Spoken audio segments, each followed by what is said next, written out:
প্রিয় দর্শক, আসসালামু আলাইকুম। দেশ এবং দেশের বাইরে থেকে যারা এই মুহূর্তে আমাদের সাথে যুক্ত হয়েছেন সবাইকে স্বাগত জানাচ্ছি চ্যানেলেতে ইউসিবি টু দ্য পয়েন্টে। দর্শক, পবিত্র রমজান মাস চলছে। আশা করছি আপনারা সবাই সুস্থ আছেন, ভালো আছেন এবং রোজা পালন করতে পারছেন। সেই সাথে রাজনীতি নিয়েও আমরা কথা বলতে চাই। আমরা বলতে চাই আসলে দেশ কেমন চলছে এবং এই রোজার মাসে যেখানে আমরা আশা করেছিলাম নতুন একটি সরকার এসেছে, দেশ নতুনভাবে যাত্রা শুরু করবে। আমাদের নিত্যপণ্যের যে দাম রোজার সময় আগে থেকে আমরা দেখে আসছি যে সব কিছু বেড়ে যায়, কিন্তু এখন আসলে এবার কি অবস্থা, এবার কি নতুন কিছু ঘটেছে কিনা সেই নিয়ে আমরা কথা বলবো। আমরা যে সংরক্ষিত আসন আমাদের 50টি রয়েছে মহিলাদের জন্য, সেইটি নিয়ে সংসদে কি হচ্ছে এবং সংসদের অধিবেশন 12 ফেব্রুয়ারি হতে পারে সেই ঘোষণাটিও আমরা পেয়েছি। সেই সব কিছু নিয়ে কথা বলবো নতুন সরকারের যেসব পরিকল্পনা, সেই পরিকল্পনাগুলো কিভাবে বাস্তবায়িত হবে এবং সেখানে কি কি চ্যালেঞ্জ রয়েছে, কি করছে বিরোধী দলীয় যে শক্তিটি আছে সেটিও। আমাদের সাথে আজ দুজন গুরুত্বপূর্ণ অতিথি আছেন। টু দ্য পয়েন্টের আয়োজনে আছেন barrister Omar Sadat, senior advocate, নগর অধিকার কর্মী, সভাপতি গুলশান সোসাইটি। স্বাগত জানাচ্ছি আপনাকে। আমাদের সাথে আছেন ব্যারিস্টার সামিরা তানজিন চৌধুরী, মানবাধিকার বিষয়ক আইনজ্ঞ, আইনজীবী, সিনিয়র কোর্ট, যুক্তরাজ্য। আপনাকেও স্বাগত জানাচ্ছি। আশা করছি দুজনে ভালো আছেন। ওমর সাদাতের কাছে শুরুতেই যাব। পরিকল্পনার কথা বলছিলাম, নতুন একটি বাংলাদেশের স্বপ্ন আমরা দেখছিলাম সেই আন্দোলনের পর থেকে, এবং নির্বাচনের মাধ্যমে এটি অনেকেই খুশি হয়েছে যে নির্বাচনের পর আসলে বিরোধী দলও যেহেতু নির্বাচন নিয়ে কোনো আশঙ্কা প্রকাশ করেননি, ফলাফল নিয়ে তারা সবাই মেনে নিয়েছেন। আমরা তো সকলে মিলে একটি নতুন দেশের দিকে যাচ্ছি। এখন যেসব পরিকল্পনা দেওয়া হয়েছে, এই রোড ম্যাপগুলো বাস্তবায়নে আপনার কাছে কি মনে হয়, কি কি চ্যালেঞ্জ রয়েছে সরকারের? জি, এই সরকার আসার পরে তারা কিন্তু প্রথম দিন থেকেই তারা বলছে যে তারা যে পরিকল্পনা যেগুলো দিয়েছিল তারা সেগুলো বাস্তবায়ন করবে। আমরা দেখেছি যে ফ্যামিলি কার্ড নিয়ে আলোচনা হচ্ছে। আমরা দেখেছি যে যিনি পরিবেশ মন্ত্রী তিনি বলেছেন 25 কোটি গাছ লাগাবেন। সবাই বলছেন ওনারা যে নির্বাচনী ইশতেহারে ওনারা যে পরিকল্পনাগুলো দিয়েছিলেন, বা দেশের প্রধানমন্ত্রী জনাব তারেক রহমান বলেছিলেন I have a plan, owner plan অনুযায়ী সামনের দিকে এগিয়ে যাবে বিএনপি সরকার। এখন কথা হচ্ছে যে এটা কতটা যুক্তিযুক্ত বা কতটা তারা কত তাড়াতাড়ি করতে পারবে। তার কারণ হচ্ছে একটা দেশ একটা ধ্বংসস্তূপের উপর দাঁড়িয়ে আছে। আপনি বোধহয় দেখেছেন যে গত যে ইউনূস সরকার ছিলেন, ইন্টারিম গভর্নমেন্ট, তারা কিন্তু তার আগের বছরের আওয়ামী সরকারের চেয়েও বেশি সরকার থেকে ধার করেছেন, পাবলিকের কাছে ধার করেছেন তার চেয়েও বেশি, হাইয়েস্ট এভার। তো সেই ধার নিয়ে তাদেরকে সামনের দিকে আগাতে হবে। সুতরাং এই প্ল্যান নিয়ে যখন তাদের আগাতে হবে, তার পাশাপাশি কতগুলো জিনিস খুব অত্যন্ত গুরুত্বপূর্ণ, যেমন হলো গণতন্ত্র এবং দেশের পুনর্গঠন। দেশের কিন্তু প্রত্যেকটা প্রতিষ্ঠান ধ্বংস হয়ে গেছে। তাহলে আমাদের প্রথম কাজ কি? আমাদের সেনাবাহিনীর মধ্যে রাজনীতি ঢুকে গেছে, আমাদের জুডিশিয়ারির মধ্যে পলিটিক্স ঢুকে গেছে, এমনকি আমাদের ডাক্তারও আজকে পলিটিসাইজড। কোন ডাক্তার বিএনপি, কোন ডাক্তার আওয়ামী লীগ আমরা সবাই জানি। তাহলে প্রথম কথা হচ্ছে যে আমাদের সিভিল সার্ভিস বলেন, ডাক্তারি বলেন, জুডিশিয়ারি বলেন, মিলিটারি বলেন, সব জায়গা থেকে এই পলিটিসাইজেশনটাকে দূর করতে হবে। কারণ আমরা যদি দেশ হিসেবে সামনের দিকে আগাতে চাই, তাহলে কিন্তু এটা ছাড়া আমাদের কোনো ব্যর্থ নেই। আপনি দূর করার কথা বলছেন, কিন্তু এখন কিন্তু আবার নতুন আশঙ্কা তৈরি হচ্ছে, এই যে ফ্যামিলি কার্ড দেওয়া হবে বা কৃষক কার্ড দেওয়া হবে, সরকার হয়তো সরকারের জায়গা থেকে সেটি নিশ্চিত করে, কিন্তু স্থানীয় পর্যায়ে যেতে যেতে কিন্তু এখানে অনেকেই ঢুকে পড়েন। তো সেই জায়গায় আসলে আমার কেউ একটু পরিচিত, তাকে আমি ফ্যামিলি কার্ডটি দিলাম কিনা, বা অন্য কোনো মানুষ যে আসলে দরিদ্র সে বাদ পড়ে গেল কিনা, এগুলো মনিটরিং করার জন্য কি আসলে কোনো ব্যবস্থা নিচ্ছে কিনা? আমরা এখন জানি না সরকার কীভাবে কাজটা করতে চায়, বাট আপনি যেটা বলেছেন এটা সত্যিকার একটা ধারণা যে এটা কি মাত্র দলীয় লোকজনরা পাবে, যারা বিরোধীদের লোক তারা পাবে না, তাহলে কিন্তু এটা সম্পূর্ণভাবে ব্যর্থ হবে। কারণ এখন কিন্তু জাতীয় ঐক্যর সময়, নির্বাচনের ফলাফল হয়ে গেছে, দেশ এখন এক জায়গায় আসতে হবে, সামনের দিকে আগাতে হবে। বর্তমানে বাংলাদেশ জাতীয়তাবাদী দলের সামনে যে সুযোগটা রয়েছে যে নতুন করে সব কিছু শুরু করার, তারা যদি আবারও ঠিক একইভাবে যদি বিভাজনের রাজনীতিতে যায়, তাহলে কিন্তু দেশ সামনের দিকে আগাতে পারবে না। এই সুযোগটা উনি কিন্তু বলেছেন যে যারা আমাদেরকে ভোট দিয়েছেন, যারা আমাকে ভোট দেননি, যারা ভোটই দিতে যাননি, উনি সবার প্রধানমন্ত্রী, এটা কিন্তু জনাব তারেক রহমান বলেছেন। অর্থাৎ ওনার এটা দায়িত্ব হবে যে একেবারে তৃণমূল পর্যায়ে এটা যেন মানুষের কাছে পৌঁছায় এই কথাটা, যে এটা সকলের সরকার, সকলকে নিয়ে সামনের দিকে আগাতে হবে। এই যে দেখুন এখানে যে দ্রব্যমূল্য এবং অর্থনীতি যে ইস্যুটা আছে, প্রতিটা ব্যাংক ধ্বংস, ব্যাংকিং সিস্টেম ধ্বংস হয়ে গেছে। এখন যদি আপনি কর্মসংস্থান করতে চান, তাহলে কী হওয়ার দরকার? আপনার দরকার প্রাইভেট সেক্টরে বিনিয়োগ। এই প্রাইভেট সেক্টরে বিনিয়োগ করবে কি? কোনো ব্যাংকের তো কোনো টাকা তবে নেই। এই রোজার মধ্যে কি আপনার মনে হয় না যে দামটা একটু সহনশীল পর্যায়ে আনার দরকার ছিল অন্য কিছুর তুলনায় বাজারের দামটাকে? যেমন খেজুরের দাম, খেজুর অনেক আমদানি করা হয়েছে, এরপরেও আমরা দেখতে পাচ্ছি দাম বেশি। লেবুর দাম নিয়ে তো ইতিমধ্যে সবাই জি, হুলস্থুল কাণ্ড হয়ে গেছে। মানে দাম প্রতি রমজানেই বাড়ে। এখন এই সরকারের কাছে আমার মনে হয় যদি এইবারের রমজান নিয়ে যদি আমরা আশা করি তাহলে ভুল হবে। তার কারণ এই সরকার ক্ষমতা এসছে 17 তারিখ, 12 তারিখে ইলেকশন হয়েছে, 15 তারিখে তারা সরকার এসছে, 20 তারিখ থেকে রমজান শুরু হয়ে গেছে। অর্থাৎ তারা কিন্তু খুব বেশি কিছু করার মতো তাদের সুযোগ নেই। সিভিল সার্ভিস যতটুকু করবে ততটুকু তারা আগাতে পারবে। কিন্তু হ্যাঁ, মূল্যস্ফীতি একটা বিশাল ব্যাপার, অর্থনীতি ধ্বংস গেছে, ব্যাংকগুলোকে গুছাতে হবে, রুট লেভেল থেকে আসলে শুরু করতে হবে জি, এবং একদম এটি একটি দীর্ঘস্থায়ী সবকিছু প্রক্রিয়া। প্রথম থেকে শুরু করতে হবে। এবং এটা যদি আমরা শুরু করতে না পারি, আমরা যদি মুদ্রাস্ফীতি করতে না পারি, আমি যতই বলেন যে জিডিপি উন্নয়ন হচ্ছে, কিন্তু দিনের শেষে বাজার করে আমার থলে ভরে না, তাহলে কিন্তু মানুষকে এটা আপনি বুঝাতে পারবেন না। এটা আগে সরকার করে গেছে যে এদিকে বলছে জিডিপি আমাদের প্রমাণ হারে বেড়ে যাচ্ছে, কিন্তু মানুষের থলে ভরছে না বাজারে, তাহলে কিন্তু হবে না। আসবো আপনার কাছে আবারও। আমরা সামিরা তানজিন চৌধুরীর কাছে শুনি। আমরা সংসদে সংরক্ষিত আসন নিয়ে কথা বলছিলাম এবং সংসদ নিয়ে যে জটিলতাটি আসলে তৈরি হয়েছে, এখন সংসদের দিকে আমরা কিভাবে যাচ্ছি এবং অনেক জনের নাম প্রস্তাব করা হয়েছে বা আশেপাশে থেকে অনেক কথা শোনা যাচ্ছে। আপনার কাছে কি মনে হয় এবং আপনি নিজেকে নিয়ে আশাবাদী কিনা? আপনার নামটিও যেহেতু প্রস্তাবে এসেছে। ধন্যবাদ। বিষয়টি হচ্ছে যে সংসদ নিয়ে যে আলোচনাগুলো, যে ধূম্রজালগুলো, এগুলো খুব তাড়াতাড়ি কেটে যাবে, কারণ নির্বাচন নিয়েও খুব ধূম্রজাল ছিল। অনেকে আমরা নিশ্চিত ছিলাম না যে নির্বাচনটা আদৌ হচ্ছে কিনা। এই ধরনের একটা আবহ সৃষ্টি করে রাখা এক ধরনের রাজনীতি, হয়তো বা এটার পেছনে কোনো উদ্দেশ্য থাকতে পারে। আমি যতটুকু জানি বা আমার যতটুকু বিশ্বাস যে সুন্দরভাবেই সংসদ গঠিত হবে এবং সেই বিষয়ে বক্তব্য দেওয়া হয়েছে। এবং নারী আসন এবং যেটা বাকি সেটা সংরক্ষিত আসন, এটা খুব গুরুত্বপূর্ণ এবং বেশি গুরুত্ব পেয়েছে এবং আমি মনে করি অতীব গুরুত্বপূর্ণ। সেটার কারণ হচ্ছে যে নারীদেরকে নমিনেশন দেওয়ার ব্যাপারে প্রতিটি রাজনৈতিক দলই পিছিয়ে ছিল। হ্যাঁ, পার্সেন্টেজটা খুব কম ছিল। এই জন্য আমাদের এই যে নারী নেতৃত্বের জন্য, নতুন নারী নেতৃত্ব সৃষ্টি করার জন্য যেই সংরক্ষিত আসন, সেই সংরক্ষিত আসনে নারীদেরকে যাদেরকে এখানে সিলেক্ট করা হবে সেটার ব্যাপারে খুবই ফোকাস দিতে হবে এবং সেখানে যোগ্য মানুষ এবং আসলে যোগ্যতাটাও বিচার করার ব্যাপারে একটু খেয়াল করতে হবে। পরিচয় বা পলিটিক্যাল লেগেসি, সেগুলো যাতে মানে অনেক কিছু দেখা যায় যে আলোচনার মধ্যে আনা হয়, বিবেচনার মধ্যে আনা হয়। কিন্তু I would focus rather on যে কাজটা কি, সংসদে গিয়ে যে মানে সার্ভিস প্রোভাইড করাটা, ওই সার্ভিস প্রোভাইড করতে কে কেপেবল সেটা। কারণ আমরা একটা জবে যাই, যখন আমাদের ইন্টারভিউ কি হয় বা আমরা কি জন্য যাই, যে আমার এই জবটার জন্য আমার যোগ্যতা আছে কিনা, তো সেইটার বেসিস ছাড়া আর কোনো বেসিস এই জায়গায় কিন্তু অনেক কোন মন্ত্রী নিয়োগ দেয়া নিয়েও বিতর্কের সৃষ্টি হয়েছে বা যখন নমিনেশন দেয়া থেকে বিএনপির তো অনেক বিদ্রোহী প্রার্থী ছিল, আমরা অনেক কথা শুনতে পেয়েছি, যারা ত্যাগে ছিলেন, যারা অনেক দিন ধরে আন্দোলন করেছেন, তারা নমিনেশন পায়নি। সেই জায়গা থেকে এখন নির্বাচনেও এমন বিতর্কের সৃষ্টি হয়েছে। তো আপনার কাছে কি মনে হচ্ছে সংরক্ষিত আসনটি দেওয়ার পরে কি আসলে তেমন কোনো বিতর্কের সৃষ্টি হবে কিনা বা কারোর মনে মান অভিমান বা আমি যোগ্য ছিলাম পেলাম না? আমি 100% শিওর এটা নিয়ে বিতর্ক সৃষ্টি হবে এবং এটা এরকম কেউ 100% শিওর হতে পারে না। আমি পারি, আমাদের দেশের কালচারটা হচ্ছে যে এরকমই। এখন মন্ত্রিসভাতে যে নিয়োগ নিয়ে এটা ব্যাপারটা হচ্ছে কাউকে সবসময় তো আর সবাইকে খুশি করা যায় না। আর আমরা এত রাজনৈতিকভাবে সচেতন এবং ভোকাল এখন, বিশেষ করে 5ই অগাস্টের পর থেকে মানুষ যেহেতু তাদের অবস্থানটা তুলে ধরার সাহসটা পেয়ে গেছে এবং তারা যেটা চায় সেটা লড়ে নেওয়ার সাহসটা পেয়ে গেছে, সো তারা এখন মোর ভোকাল এবং তারা এখন বলতে পারছে। এটাও তো একটা গেইন আমাদের, যে এখন আমরা এই যে ক্রিটিসাইজ করতে পারছি ওপেনলি একটা মন্ত্রিসভার নিয়োগ নিয়ে, এটা নিয়ে আমি আসলে খুশি। আর ভালো ভালো মন্ত্রীও নিয়োগ হয়েছেন, সেদিকেও ফোকাস থাকতে হবে। আর যাদেরকে নিয়ে সমালোচনা আছে, পত্রিকাগুলো মন খুলে সেটা নিয়ে সমালোচনা করতে পারছে, সেটাও তো একটা খুশির বিষয়, তাই না? তো আমার মনে হয় যে মহিলা আসনে যখন নিয়োগ হবে সেটা নিয়েও সমালোচনা হবে, সবার মন রাখা যাবে না। এবং সরকার আসলে সেই ক্রাইটেরিয়াগুলো সেট করছে কিভাবে, মানে কি দেখে তারা আসলে নিয়োগ দেবেন?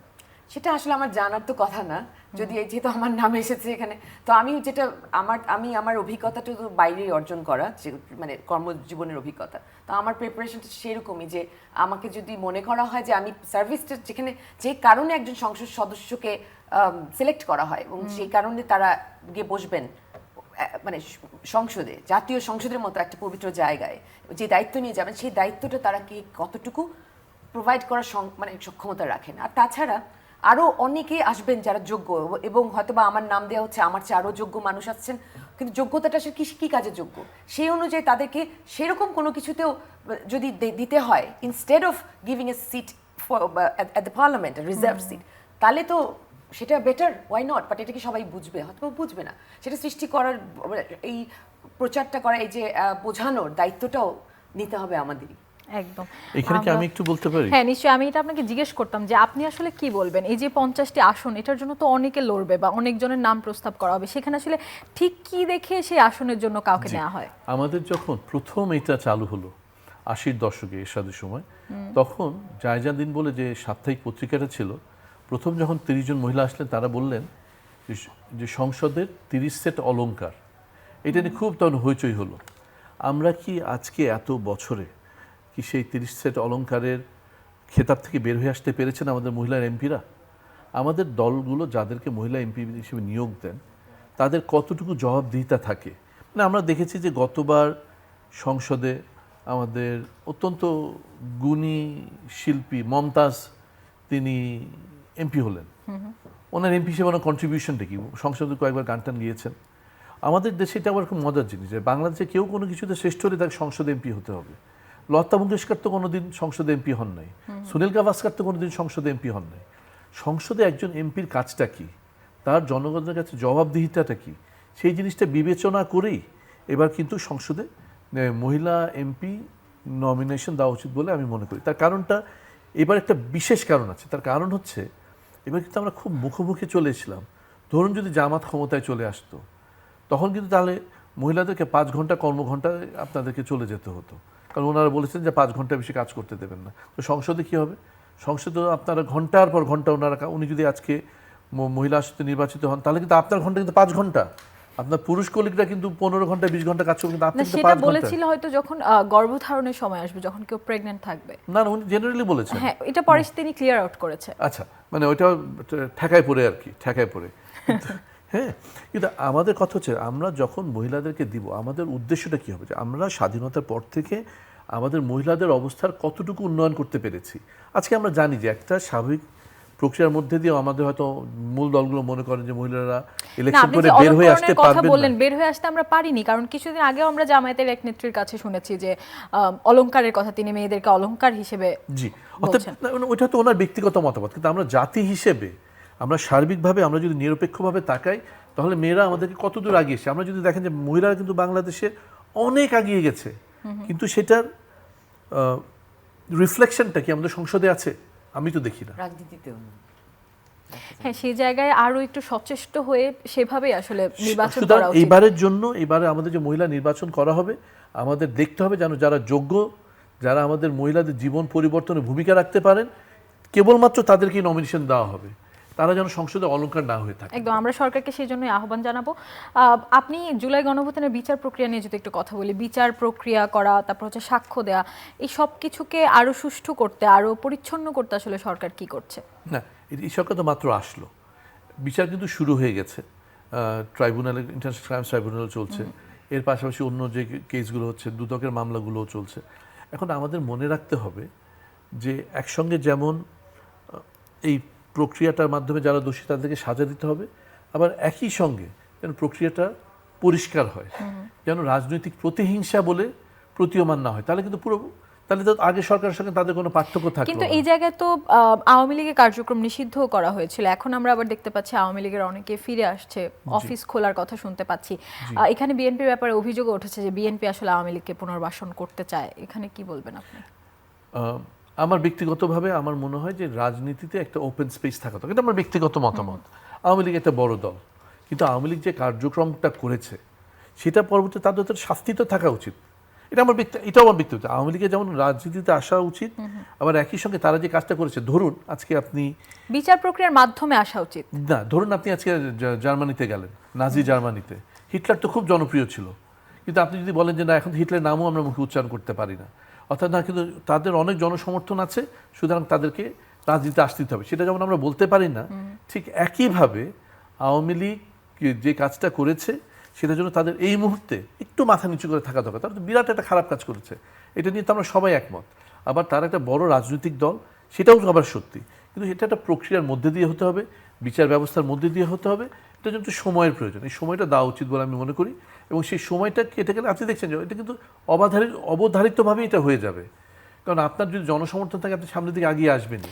এই ব্যাপারটি নিয়ে কি আসলে সরকারের কোনো পরিচ্ছন্ন মতামত দেওয়া উচিত না? বা আপনি যে কথাটি বললেন এইভাবে বলা যে জনগণ আসলে যেটি চাই সেটাই হবে, বা হয়তো আওয়ামী লীগ আর কখনো ফেরত আসবে না, বা আমরা পুনর্বাসন করার চেষ্টা করছি না, কিন্তু আমরা তো আসলে অন্তর্বর্তীকালীন সরকারের পক্ষ থেকেও তেমন কিছু শুনতে পাইনি। নবনির্বাচিত সরকার আসলে কি করবেন সেটা এখনো জানি না। নবনির্বাচিত সরকার ইজ টু আর্লি। এটা তো ওনাদের কত এক সপ্তাহ হয়নি এখন ক্ষমতা নেওয়ার। I think it's too early. আমার ধারণা ওনাদের অবস্থানটা in due course of time পরিষ্কার করবেন। কিন্তু আমার ব্যক্তিগত মতামত হচ্ছে পুরো জিনিসটাতে সময় দিতে হবে, সময়ের সঙ্গে জিনিসটা স্পষ্টীকরণ হয়ে যাবে। ধন্যবাদ। আর আমরা আসলে আমার এই ব্যাপারে একটু যেটা বলতে চাচ্ছিলাম, সরি, যে আমার কোনো এই ব্যাপারে কোনো সন্দেহ নেই যে বিএনপি সরকার এই ব্যাপারে ব্যবস্থা যে দেবে না। এটা বিএনপিটা মজলুমদের নিয়ে গঠিত, দেশের মজলুম জনগোষ্ঠী তারাই বিএনপিকে ডিফাইন করে, এবং বিএনপি মজলুম জনগোষ্ঠীকে ডিফাইন করে, এবং জনগণের ভোটে বিএনপি সিলেক্টেড হয়ে এসেছে। 4 বছর আগে মাননীয় প্রধানমন্ত্রী তারেক রহমান বলেছিলেন যে তিনি ক্ষমতায় আসলে বিডিআর হত্যা, পিলখানা হত্যার বিচার হবে, হ্যাঁ, এবং সেটার জন্য তার প্রথম সিগনেচার যেটা ছিল প্রধানমন্ত্রী হিসেবে, সেটা ছিল হচ্ছে হত্যা তদন্ত কমিশন গঠনের ফাইলে। সো আমরা এই ব্যাপারে কমিটমেন্টের একটা অলরেডি আভাস পেয়ে গেছি, এটা একদম লেটেস্ট। আর হচ্ছে যে ওনার আরেকটা বক্তব্য যেটা ভুলি নাই 71, ভুলি নাই 24, তো সেটা তো ওনার বক্তব্য, সেটা তো স্লোগান, সেটাই বিএনপি ধারণ করে। জি নিশ্চয়ই। সামিরা তানজিন চৌধুরী, আপনি মজলুমের কথা বলছিলেন। গতকাল আন্তর্জাতিক মাতৃভাষা দিবস ছিল, মহান শহীদ দিবস। আমরা সেখানে দেখতে পেয়েছি বিএনপি মির্জা ফখরুল একবার শহীদ মিনারে ঢুকতে পারেনি, এবং সেই ছবিটি দেখে আমরা সকলে ব্যথিত হয়েছি। কিন্তু এত বছর পর আবার সেটি পুনরাবৃত্তি ঘটলো। আমরা রুমিন ফারহানাকে 21-এ শহীদ মিনারে ফুল দিতে যেতে বাধা পেতে হয়েছে, সেটিও দেখেছি। আপনি এই ব্যাপারে কি বলবেন? এটি নিয়ে সরকার কি ব্যবস্থা নেবে? এই ব্যাপারে সরকারের ব্যবস্থা নেওয়ার বিষয় না, এখানে আসলে সরকার জাতীয় পার্টির তোড়াও সরিয়ে দিয়েছে, সেটাও আমরা দেখতে পেয়েছি। হ্যাঁ, জাতীয় পার্টির ফুলের তোড়াটি সেখানে রাখতে তোড়া দেয়নি। সরিয়ে দিয়েছে। আচ্ছা, তো এখানে এটা আসলে এটা তো আসলে সরকারের বিষয় না, আর কিংবা এটা কারা করেছে সেটা তো ওভাবে করে হয়তো বা এটা পরমত সহিষ্ণুতার রাজনীতিটা এস্টাবলিশ করার জন্য এটা আসলে রাজনীতির বিষয়, এটা দলীয় রাজনীতি যেভাবে করে আমরা প্র্যাকটিস করব। এবং এখন যেটা যে বিএনপির যে রাজনীতি, মধ্যম পন্থার রাজনীতি, সেটা হচ্ছে সহিষ্ণুতা। এবং একাধারে যেটা ভাইয়া অলরেডি বলেছেন, যে তারেক রহমান বলেছেন যারা ভোট দেননি তাদেরও রাইটস সমভাবে নিশ্চিত হবে, সেটা তো দলীয় স্লোগান এবং দলের নেতা, দেশের নেতা এবং এখন প্রধানমন্ত্রী তার এটা আহ্বান, এবং সেটাকে ইমপ্লিমেন্টেশন, যেটা যে দল গঠনে 15 বছর ব্যর্থ হয়েছে স্বৈরাচার আমলে, দল গঠনের কাজটা ব্যর্থ মানে কি, দল গঠনে যে মনোযোগ দেওয়া, যে আমাদের দাঁড়ানোরই স্পেস দিচ্ছিল না একটা স্বৈরাচারী সরকার, সেটা করা যেটা যায়নি, সেই দিকে যদি এখন আমরা মনোযোগ দিতে পারি, এবং যেটা দেয়া হবে আমার বিশ্বাস এবং আমার অভিজ্ঞতা বলে, সেটা হলে তখন এই ধরনের ছোটোখাটো ত্রুটিগুলো থেকে আমরা বেরিয়ে আসতে পারবো। এখন কারণ যদি এখানে রুমিন ফারহানা যান, চরমভাবে যারা আমাদের বিরোধী মত, তাদেরকে মানে আমাদের মধ্যে ইনক্লুড করে নেওয়াটাই হচ্ছে বিএনপি রাজনীতির একটা শপথ। হ্যাঁ, জি, আমরা এটিকে সাধুবাদ জানাই। মানে কিন্তু শত্রুতা না, একদম ভিন্নমত হলো গণতন্ত্রের অক্সিজেন। সুতরাং আমরা যেটা দেখছি, জনাব তারেক রহমান নির্বাচনে যেদিন জিতলেন তার পরের দিন জামাতের আমিরের বাসায় গেছেন, এনসিপির প্রধানের বাসায় গেছেন, ঠিক একই স্পিরিটে শহীদ মিনারে যেটা হয়েছে সেটা সঠিক হয় নাই। এটা যেভাবে বলে এটা কাজটা সঠিক হয় নাই। আমাদেরকে যেন বিএনপি দল হিসেবে ঠিক যেন ফ্যাসিস্ট আচরণটা না করে সেটা দেখতে হবে। এটা তো আর কেউ করে না, হয়তো লোকাল পর্যায়ে যে রেশারেশি থেকে হয়ে গেছে, কিন্তু সেন্ট্রাল থেকে একটা শক্ত বার্তা যেতে হবে, দলটিকে আরেকটু বেশি সুসংগঠিত করা, আসলে সবাইকে দিতে হবে যে না, এই জাতীয় কাজ আমরা করব না, এবং যদি কেউ করে তার বিরুদ্ধে ব্যবস্থা নেব। আর এটা চিহ্নিত হওয়াটা খুবই জরুরি। সামিরা তানজিন চৌধুরী, এখন আসলে তো বিএনপি সরকার গঠন করেছে, সো আপনাদের পারিবারিকভাবে যে হেনস্থার শিকার হতে হয়েছিল এত বছর ধরে, বা আপনার বাবার উপর বিএনপির একজন নিবেদিত প্রাণ হারিস চৌধুরীর উপর যে মামলাগুলো ছিল, সেগুলোকে আপনি এখন কিভাবে দেখছেন, বা এটার আসলে কিভাবে নিষ্পত্তি হবে, বা যে সম্মান আসলে হানি হয়েছে? এখন আসলে এই বিষয়গুলো নিয়ে কথা বলাটা আমার জন্য একটু সবসময় ইমোশনাল হয়ে যায় আর কি। তো আমি কারণ আব্বু বেঁচে থাকলে, এখন বিএনপি সরকার গঠন করেছে, তো আমার মাথায় তো এটা আসে, সবাই যখন রিজয়েস করছে বিষয়টা, তো আব্বু বেঁচে থাকলে কি হতো, কারণ মানে তিনি এটার শিকার হয়ে মারা গেছেন, বা হামলা বিষয়টা, এটা আমরা আসলে সামনের দিকে এগিয়ে যেতে পারি। আমরা যে লেসনটা পেয়েছি সেটা হচ্ছে যে এসব করে লাভ হয় না। এত বেশি চরিত্র হনন, এত বেশি মিথ্যা রাজনৈতিক মামলা দিয়ে আমার বাবা না হয় বেঁচে নেই, তার হয়তো বা ত্যাগটা করতে হয়েছে, কিন্তু তার বদলে আজ তারেক রহমানের চরিত্র হনন প্রত্যেকটা জায়গায় ওনার নামে, আমার আব্বুর নামের আগেই তো ছিল তারেক রহমানের নাম, সবার আগে ওনার নামই আসতো। উনি সবচেয়ে বেশি চরিত্র হননের শিকার হয়েছেন এবং আজ তিনি দেশের প্রধানমন্ত্রী। তো আমরা জেনে গেছি যে এই ধরনের প্রোপাগ্যান্ডা দিয়ে, এই ধরনের কাদা ছুড়োছুড়ি দিয়ে আসলে কিছু হাসিল হয় না। আর রাজনৈতিক দল হিসেবে বিএনপি এখন আমরা বা আমার বাবার ত্যাগ বা আমাদের সাফারিং এর মধ্য দিয়ে আমরা আসলে আরো সবল হয়েছে, আরো টেকসই হয়েছে, যে আমাদেরকে এসব প্রোপাগ্যান্ডা করে আর এই ধরনের এই ধরনের রাজনীতির আসলে স্থান নেই, এগুলো করে আমাদেরকে ঠেকানো যাবে। এবং সংসদে যে আপনার নাম প্রস্তাবিত হয়েছে সেখানে আপনার সিলেট 5-এর জনগণ আপনাকে কেমন সাড়া দিচ্ছে বা তারা আসলে কি চায়, আপনাকে কতটুকু দেখতে চায়, সেটার প্রতিফলনটা আপনি কিভাবে ঘটাতে চাচ্ছেন? আসলে নারী আসনটা তো আসলে কোনো এলাকাকে রিপ্রেজেন্ট করে না, হ্যাঁ, সিম্বলিক্যালি করে। তবে আপনার এলাকার মানুষজন নিশ্চয়ই আপনাকে এই নির্বাচনেও কোনো একটা জায়গা দেখতে চেয়েছিল, যেহেতু আপনার বাবার লিগ্যাসিটা আপনি বহন করছেন, তো সেই জায়গা থেকে তারা এখন কি বলছে? তারা আমি যেটা জানতে পেরেছি সেটা হচ্ছে যে তারা খুবই উৎসাহী, যে তারা চায় যে কানাইঘাট থেকে, জকিগঞ্জ থেকে, সিলেট 5 থেকে সংসদে একটা রিপ্রেজেন্টেশন থাকুক বাংলাদেশ জাতীয়তাবাদী দলের পক্ষ থেকে। এটা তো তারা চায়। এখন সেটা মানে আমি তো আমার এলাকাকে রিপ্রেজেন্ট করবো না, কিন্তু আলটিমেটলি তো আমি তো এলাকাকেই রিপ্রেজেন্ট করি, সেটাই তো আমার পরিচয়, সেটা আমার মাতৃভূমি। তো এই জন্য সিম্বলিক্যালি এটার একটা সিগনিফিকেন্স আছে এবং সেটাকেই ধরে আমি ভালো সাড়া পাচ্ছি এবং তারা খুব উৎসাহী ব্যাপারটা নিয়ে। আমি তো এখনো শিখছি, আমার এখন অনেক কিছু শেখার আছে। আর এলাকার রাজনীতির বিষয়ে আমার যতটুকু জ্ঞান সেটা আমার বাবার হাত ধরে, এলাকার উন্নয়ন যা হয়েছে বিএনপির হাত ধরে আমার বাবার মাধ্যমে, এবং সেটাকে এগিয়ে নিয়ে যাওয়াটার জন্য যদি আমি কোনো কন্ট্রিবিউট করতে পারি, সেটা যদি আমার নারী আসনে সিট পাওয়াটা সেটাকে যদি সহজ করে দেয়, তাহলে এটা আমার জন্য সবচেয়ে বড় পাওয়া হবে। অনেক ধন্যবাদ আপনাকে। আমরা ব্যারিস্টার ওমর সাদাতকে দিয়ে শেষ করব। আমরা এখন পর্যন্ত কিন্তু বাংলাদেশের অবস্থাটা ভালোই দেখতে পাচ্ছি, নির্বাচনের পরেও তেমন কোনো সহিংসতা আসলে তৈরি হয়নি এবং আমরা প্রধানমন্ত্রীকে দেখতে পেলাম শহীদ মিনারে পুষ্পস্তবক দিতে গিয়েছেন এবং সেখানে বিরোধী দলের অনেককেও আমরা দেখতে পেয়েছি। এটি আসলে একটি আশার বাণী যে সবাই সবার দায়িত্ব পালন করছেন। এখন আমি একটু সংস্কার নিয়ে যদি কথা বলি, যেটির জন্য আসলে সব কিছু হয়েছে, 180 দিনের মধ্যে আসলে যারা শপথ গ্রহণ করেছে তারা বলছেন যে একটি সংস্কার সম্ভব। আপনার কাছে আসলে কি মনে হয় এই স্বল্প সময়ে কতটুকু সংস্কার সম্ভব? প্রথমে তো সরকারের কাছে প্রথম 30 দিনের মধ্যে যেটা আসবে, যে ইন্টারিম গভর্নমেন্ট যে 122টা আইন পাশ করে গেছে, সেগুলোকে তো এখন পার্লামেন্টে নিয়ে র্যাটিফিকেশন করতে হবে। এটা তো সরকারের সামনে প্রথম বড় একটা চ্যালেঞ্জ, এই 122টা আইন 30 দিনের মধ্যে পাশ করা। এর পরবর্তীতে যে সংস্কার কমিশনের হলো, যে আমাদের যে গণভোট হলো, হ্যাঁ ভোট পড়লো, সেইগুলোকে বাস্তবে রূপান্তরিত করা, কতটা করা যাবে, কতটা ওনারা করতে চাইবেন, সবগুলো সরকারের সামনে ভীষণ একটা বড় চ্যালেঞ্জ। কারণ কি, আপনি এইগুলোর পাশাপাশি ধরুন যে জিনিসটা নিয়ে আমাদের এই জুলাই বিপ্লবটা হয়ে গেল, সেটা কি চাকরির কোটা। এখন এই যুব সমাজের, বাংলাদেশের শিক্ষিত যুব সমাজে 60% কোনো চাকরি নাই। এখন আপনি এই সংস্কার করবেন নাকি বেকারত্ব দূর করবেন? বেকারত্ব দূর করবেন। তো এটা কিন্তু সরকারকে খুব শক্তভাবে দুটো ব্যালেন্স করতে হবে। এখন এটা করতে গিয়ে যদি ওইটা না করি, আবার ওইটা করতে গিয়ে যদি এটা না করি, যেমন প্রাতিষ্ঠানিক নাই, যেটা আপনি বলছিলেন এর আগের প্রশ্নে, যে যে বিভিন্ন মামলা হয়েছে, তাহলে বিএনপি এসে কী করবে, উনি কী করবেন? ইংরেজিতে একটা কথা আছে, বলে যে if you go to the kitchen you have to take the heat. বাংলাদেশের মতো তৃতীয় বিশ্বের দেশে রাজনীতি মানে হচ্ছে এসব হবে, কিন্তু বিএনপির সামনে একটা সুযোগ এসছে। যে সুযোগটা কি, যে এই জাতীয় প্রথা থেকে বের হয়ে আসা। তারা যদি প্রাতিষ্ঠানিক ন্যায় প্রকাশ করতে পারে, বাংলাদেশের মানুষ তো অত্যন্ত রিজনেবল মানুষ, তারা এই জাতীয় সহিংসতা পছন্দ করে না, তারা গণ্ডগোল পছন্দ করে না। তো বিএনপি যদি এখান থেকে বের হয়ে আসতে পারে, নিশ্চয়ই মানুষ তাদের সঙ্গে থাকবে। এবং মানুষ কিন্তু এবার বুঝে গেছে, রাজনৈতিক দলগুলো বুঝে গেছে যে এইভাবে চাপিয়ে রেখে কতদিন আর, একটা সময় মানুষ বের হয়ে আসবে। সুতরাং আমার সংস্কারটা অত্যন্ত জরুরি, সংস্কার প্রক্রিয়াটা অত্যন্ত কঠিন হবে, কারণ সরকারের সামনে আরও অনেকগুলো বড় বড় চ্যালেঞ্জ আছে। সেগুলো থেকে সরকার কীভাবে বের হয়ে আসে সেটা আমাদের দেখার বিষয়, কিন্তু এখন পর্যন্ত যতটুকু করেছে আমাদের জন্য আশা জাগা নিয়ে। ধন্যবাদ ব্যারিস্টার ওমর সাদাত। প্রিয় দর্শক, যারা ইউসিবি টু দ্য পয়েন্টের আয়োজনে এতক্ষণ আমাদের সাথে ছিলেন, আপনাদেরকেও ধন্যবাদ জানাচ্ছি। এবং আমরা আলোচনা করে যে জায়গায় এসে উপনীত হলাম, বাংলাদেশ এখন একটি ভঙ্গুর অবস্থায় আছে, যে সব কিছু আমরা আসলে কাটিয়ে উঠতে চাই এবং সেই জায়গায় নাগরিক হিসেবেও কিন্তু আমাদের দায়িত্ব আছে। সুযোগটি আসলে শুধুমাত্র সরকারের নয়, আমাদেরও। আমরা সকলে মিলে যদি চেষ্টা করি এবং সরকারকে সাহায্য করি, সরকার নিশ্চয়ই আমাদেরকে একটি সুন্দর বাংলাদেশ উপহার দিতে পারবে। এবং আমরা সেই প্রত্যাশায় ইউসিবি টু দ্য পয়েন্টের আয়োজন থেকে বিদায় নিচ্ছি।